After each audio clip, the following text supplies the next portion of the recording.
जय हिंद। आप सभी को एम लक्ष्मीकांत में स्वागत है।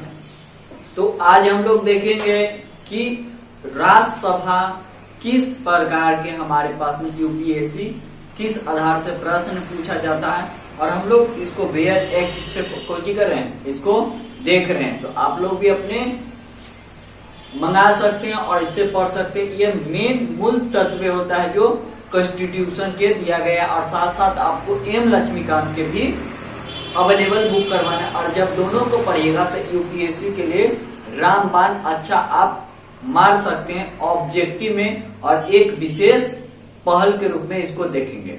तो आज हमें देखना है क्या कि राज्यसभा की संरचना, यानी राज्यसभा क्या होता है। आपसे वनडे एग्जाम में डायरेक्ट एक प्रश्न पूछेगा कि राज्यसभा उच्च सदन है कि निम्न सदन है।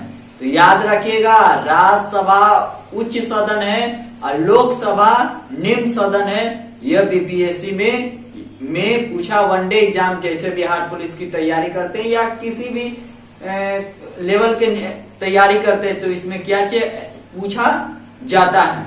तो अब हमें देखना है कि अनुच्छेद 79 क्या कहती है कि संसद माने कौन, यानी ये भी क्वेश्चन बीपीएससी में पूछा गया है।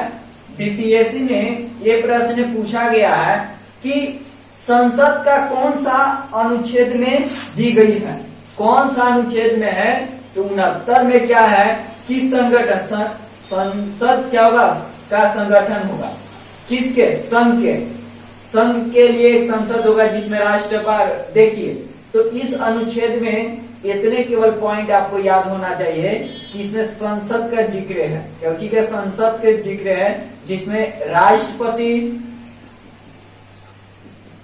और राज्यपाल नहीं, लोकसभा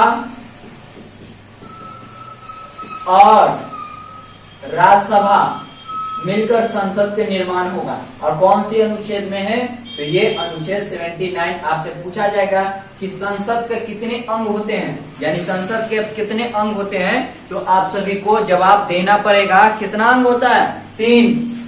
लोकसभा राष्ट्रपति मिलकर ये कोची बनेगा, संसद राष्ट्रपति, और यहाँ पर में ये राज्यसभा मिलकर कोची होगा, निर्माण करेगा एक राज्यसभा यहाँ। तो आपको ऑब्जेक्टिव में पूछा जाएगा कि किस आधार पे होती है।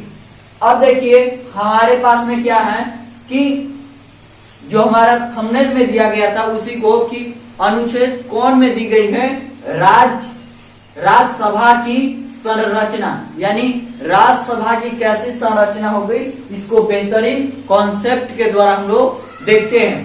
तो देखिए यहाँ पर संरचना में क्या दी गई है कि राष्ट्रपति 12 को के मनोनीत करेगा। अगर मान के चले कि क्या इसमें कॉन्स्टिट्यूशन में दी गई है कि राष्ट्रपति को यह अधिकार है, और इसके लिए यहाँ पर में क्या है कि वो 12 को के मनोनीत कर सकता है। मनोनीत का मतलब कोई अगर विदेश वाला आ गया तो उस कंडीशन में कोई मनोनीत, लेकिन ये 104वां संविधान, इसको संविधान में संशोधन, इसको समाप्त कर दिया गया है। तो इस तरह से नहीं, एंग्लो इंडिया को कोची किया गया, समाप्त कर दिया गया। समझ पाए।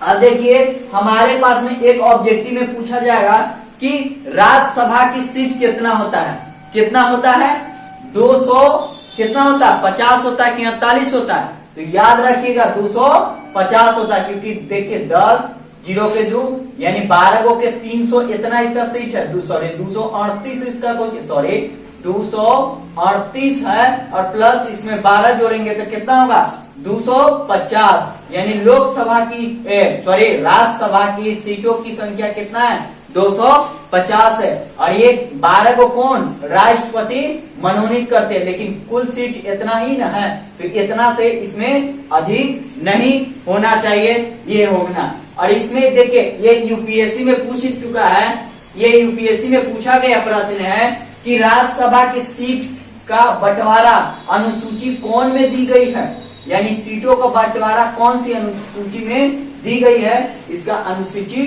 4 में दी गई है। कितना दी गई है, अनुसूची 4 में इसकी प्रावधान की गई है, और इसी तरह से इसके पास में है। तो टाइम कितना हुआ सर, 5 ईयर। तो हमारे पास में ये चीज को आप लोग समझ गए होंगे और इसकी प्रावधान क्या चीज होगा। और इसके लिए 240 से अधिक 248 से अधिक नहीं होना चाहिए, मतलब इतना से अधिक नहीं है। 250 के सीट है और राज्यसभा के सीटों का बंटवारा कौन करेगा? अनुसूची पोर्ड। यूपीएससी में पूछ चुका है कि कौन सा है, और ये 3 बार पूछा है। 98, 2015 और समथिंग में मुझे याद नहीं आ रहा, 3-4 बार ही प्रश्न है। तो राज्यसभा के सीटों का बंटवारा कौन सा अनुसूची में है? यो यूपीएससी पूछ चुका है। और ये कौन सा अनुसूची में है? 4 में है। तो क्या मेरी बात को 80 को समझ में आ गया? यानी 80 अनुच्छेद को आपको समझ में आ गया। अब 81 अनुच्छेद को हम लोग देखते हैं। कितना? 81 अनुच्छेद यानी लोकसभा की संरचना, यानी लोकसभा, राज्यसभा देख लें, लोकसभा की संरचना क्या है। यानी देखिए अनुच्छेद क्या बोलती है, इसमें प्रावधान और इसमें क्या चीज प्रावधान है। तो अनुच्छेद 331 में ये कह गई है कि अगर राष्ट्रपति लगता है कि लोकसभा में सदस्य जो होना चाहिए संख्या कम है, तो उन परिस्थितियों में 2 एंग्लो इंडिया जो है उसको कौन कर सकता है? राष्ट्रपति मनोनीत कर सकता है। ये कौन सा अनुच्छेद में है? 331 अनुच्छेद में लोकसभा में जब कम सीट होगा तो राष्ट्रपति क्या करेगा भाई? मनोनीत कर देगा, एंग्लो इंडिया को देगा। लेकिन अभी 104वां संविधान संशोधन करवाया गया, लेकिन इसको हटा गया है। तो आप इस चीज को समझ गए कि मनोनीत कर सकता है, इसमें यह प्रावधान अनुच्छेद 81 में ये प्रावधान है। अब लोकसभा की सीट कितना होना चाहिए? 530 से अधिक नहीं होना चाहिए। 530 से अधिक। देखिए हमारे पास में क्या था कि सीटों को लोकसभा में 530 से अधिक नहीं होना चाहिए। ये प्रावधान हमारे पास में कॉन्स्टिट्यूशन में दी गई है। अब हमारे पास में क्या ये बात को समझ पाए? अब हमारे पास में कौन है? संसद, यानी संसद के सदनों की अवधि, यानी राज्यसभा की क्या होगा।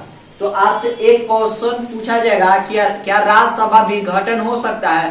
तो याद रखिएगा कभी भी राज्यसभा विघटन नहीं हो सकती है। यानी राज्यसभा कभी भी विघटन नहीं हो सकती। लोकसभा विघटन हो सकती है लेकिन राज्यसभा कभी भी विघटन नहीं होगी। और इसमें हर 2 वर्ष में 1/3 निर्वाचन होगा। हर एक वर्ष नहीं, हर एक 2 वर्ष में 1/3 निर्वाचन होगा जो सदस्य। और इसकी संख्या कार्यकाल कितना होता है? 6 मिनट। 6 मिनट बोले 6 साल होता है इसकी का। आपसे हमारे पास में क्या था कि ये तो समझ गए हैं होंगे कि राज्यसभा की विघटन हो सकता है, नहीं हो सकता है। समझ में गया? लोकसभा को विघटन कितना साल में होगा? 5 साल में हो जाएगा। अगर सरकार अविश्वास प्रस्ताव, यानी कहने का मतलब सरकार गिरेगी तो वो विघटन होगा। लेकिन राज्यसभा विघटन नहीं हो सकते। पूछेगा ऑब्जेक्टिव में कि क्या ऑब्जेक्टिव कथन बना के यूपीएससी में, क्या लोकसभा में 5 साल के बाद में विघटन होता है? 3 ऑप्शन पूछ सकता है कि राज्य लोकसभा तो जगनी बोल ही दिए, और अब की कोई बोलना है कि क्या राज्यसभा विघटन होती है? तो कथन को जो जगह एक विघटन नहीं होती, ये किसी भी परिस्थिति में नहीं होती है। ये उच्च सदन है, इसको ये कोचों का भंग नहीं किया जा सकता है। और हरेक साल यानी हरेक 2 वर्ष पर यानी 1/3 निर्वाचन होगा। और इसका कार्यकाल कितना होगा? यानी जब हम मान के चले कि राज्यसभा के सदस्य हैं और है हालांकि वास्तविक में तो हम है नहीं, लेकिन एक फॉर एग्जाम्पल से हम आपको समझा रहे हैं कि कार्यकाल कितना साल, राज्यसभा के कितना साल होगा? 6 साल। और लोकसभा के 5 साल में विघटन होगा, लेकिन राज्यसभा नहीं विघटन होगी। एक आप हमें बताइएगा कि राज्यसभा अगर बनने के लिए कितना एज चाहिए, माने राज्यसभा के निर्वाचन होने के लिए कम से कम कितना साल होनी चाहिए? तो याद रखिएगा ऑब्जेक्टिव में पूछा जाता है। और ये कितना साल है? 35 साल है कि 30 साल है? आप हमें कमेंट के द्वारा बता सकते हैं कि राज्यसभा निर्वाचन होने के लिए कितना साल होना चाहिए और इसकी के लिए क्या चीज प्रावधान है। तो आप समझ पाए होंगे। फिर एक बार थोड़ी सी हम आपको रिवाइजिंग करवा देते हैं ताकि आपको समझ में आ सके। तो समझ पाए 79 में क्या है कि संसद गठन करेगा, यानी संसद गठन करेगा, संघ का होगा, संघ के कौन होगा, यानी कौन से अनुच्छेद में, संसद राष्ट्रपति लोकसभा से मिलकर बनेगा और अलग अलग इसको प्रावधान है। तो आई होप इसको समझे होंगे। अगर वीडियो में कुछ कमियां पाया जाता है तो आप हमें कमेंट के द्वारा बता सकते हैं ताकि इसमें एक और प्रयास कर सकते और एक टीम की तरह हम लोग इसमें काम कर सके। मैं सदा आप सभी के आभारी रहूंगा। जय हिंद दोस्तों।